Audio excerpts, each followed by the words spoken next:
This is the Brooks Glycerin Flex.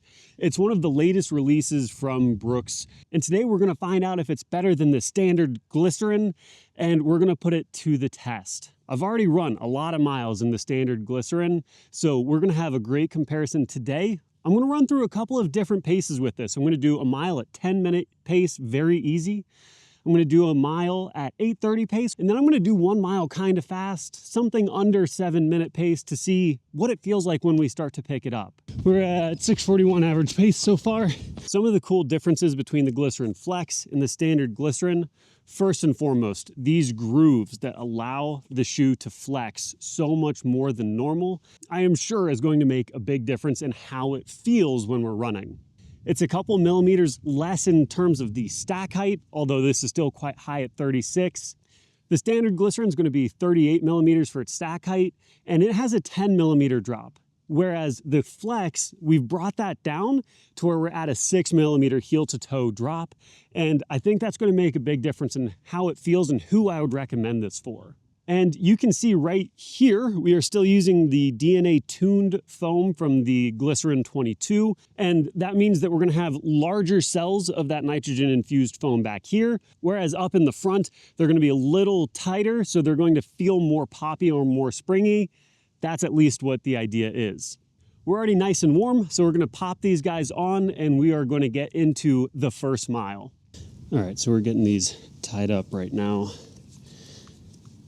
First impression is on foot. It feels pretty good. I like the knit upper. Quick walk test. We're going to see how this feels as we're walking.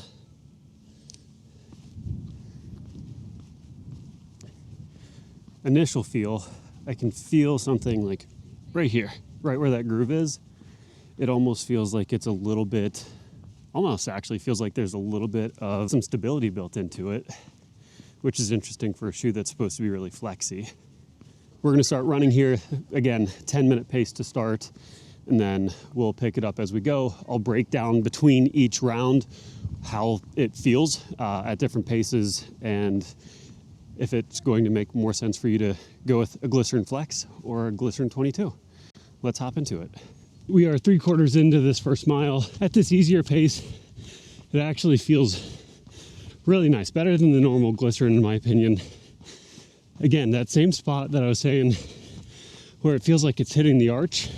For anybody that wanted a little more structure on the back of the heel, it would actually be really nice for somebody who wants that. So it lets your foot flex, but it's actually really nice and feels a little supportive.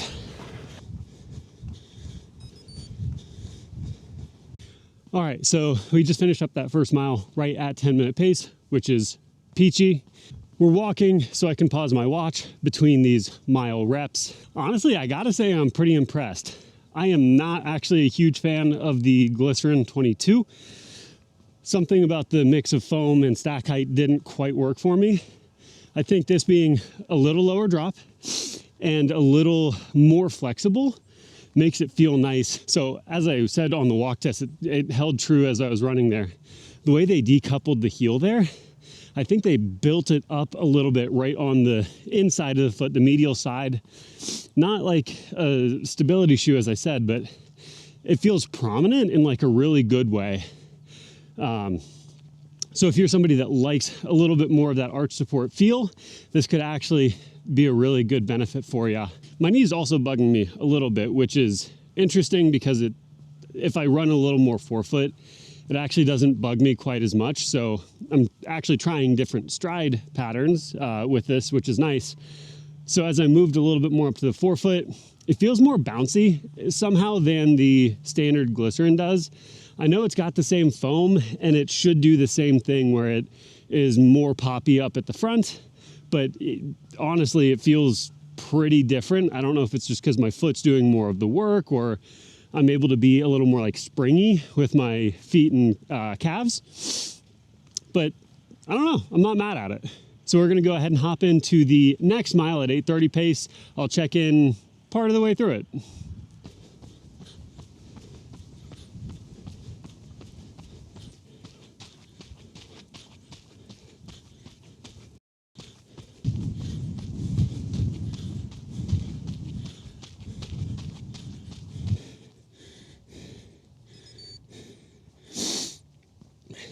Second mile, that was an 8:20. So 8:20 pace for me is relatively easy. Marathon pace is around 7:30-ish. So about a minute slower than marathon pace. Heart rate was 150s on that. And what I'm liking about this is it just feels like a better version of the Glycerin. The heel feels better. The pop at the forefoot feels better. The person that may not like this as much is somebody who's a really heavy heel striker. So if you're someone who maybe lands pretty far out in front of your body, I don't think that decoupled midsole would feel really good. Other than that, if you're a fan of the Glycerin, I think this is definitely one to add to the rotation. Next, we've got the mile at sub 7 minute pace. So a little faster than half marathon pace for me. And I'm super curious how it feels there. As I start to get more to my midfoot, forefoot strike, so as I get faster, I tend to move up on my foot a little bit. I'm curious how it feels there. So we're gonna start moving a little quicker. All right, we're a half mile in to this mile. We're at 6:41 average pace so far. And golly geez, this thing really might be popping into a rotation. This has like substantially more pop in the forefoot. I don't know if they fully changed the forefoot to be all of the smaller nitrogen pods, but my goodness, it feels like it. We're gonna finish up this mile and I'll check in a second.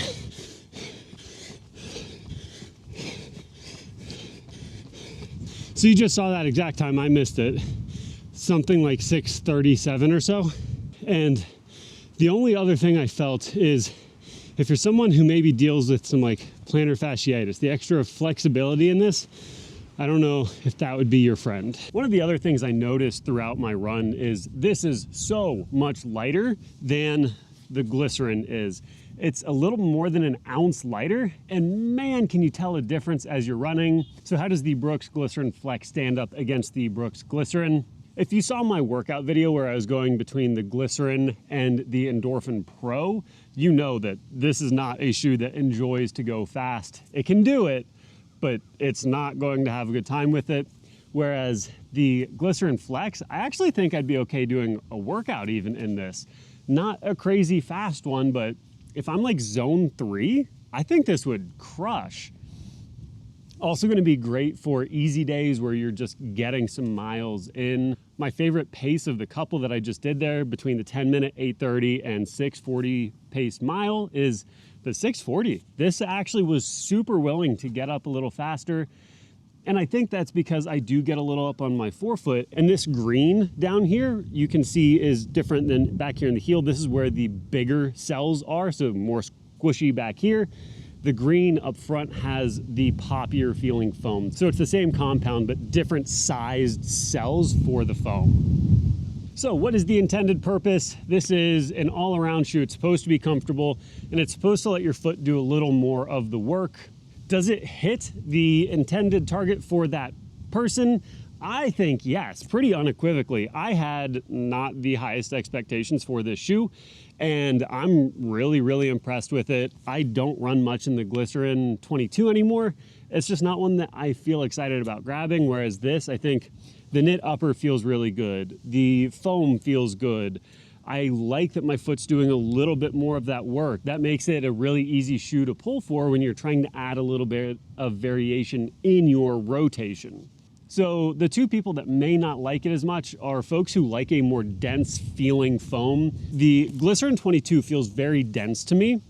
And for some folks who put a lot of force into the ground, maybe heel strike a little more, I don't think it feels quite as good there.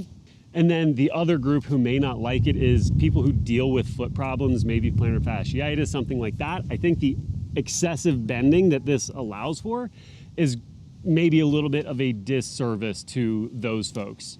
Outside of that, if you want a lightweight, responsive feeling shoe, I'm actually giving the Glycerin Flex a big thumbs up. If you want to support me, the Ontos running brand is something I'm trying to build up more of. I've got these awesome quarter zips. I've got some very nice running shirts. If you are familiar with rabbit running, how they have a very soft material, the running shirts that I have are similar. And then I've got some pretty awesome socks if you just want to do something small to help support the channel. So with that said, I will leave you guys to your runs. If you want to watch a video the algorithm picked out for you, feel free to take a look here. Other than that, we will see you in the next one. Bye.